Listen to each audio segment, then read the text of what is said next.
Новый учебный год 1 сентября начнется и для студентов. В Северо-Восточном федеральном университете идет прием документов на заселение в общежитие. За 5 дней поступило 365 заявок. Какие документы необходимы, знает Анастасия Кобызева.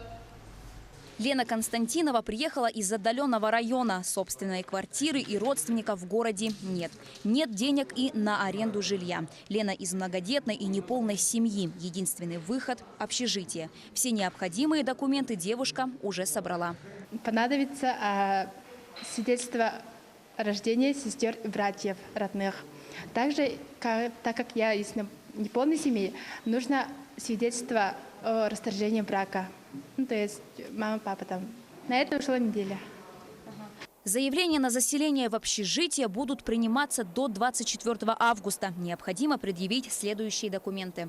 Личное заявление, согласие на обработку персональных данных, копия паспорта с пропиской, выписка из приказа о зачислении в университет, справки о составе семьи, о доходах родителей, о размере пенсии родителей из пенсионного фонда.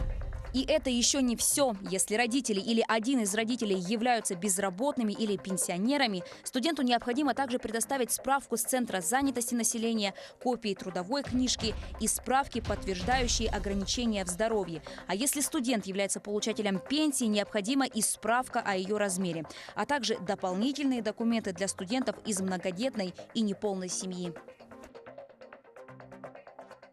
В первую очередь мы будем заселять студентов круглых сирот, студентов, оставшихся без попечения родителей. После этого идут инвалиды детства. Потом такие категории. У нас более 10 категорий согласно положению.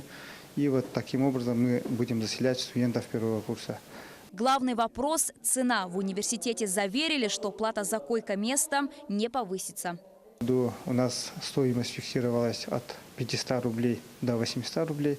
Это в зависимости от категории общежития, по количеству квадратов внутри комнаты. Там требований много, и согласно этим требованиям у нас формируется ценообразование.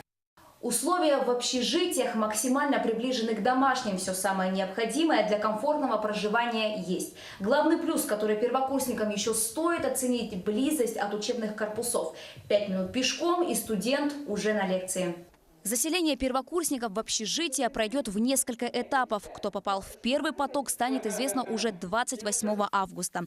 По мере отчисления студентов старших курсов будут заселены оставшиеся первокурсники. К Новому году те из них, кто вовремя подал документы, будут распределены.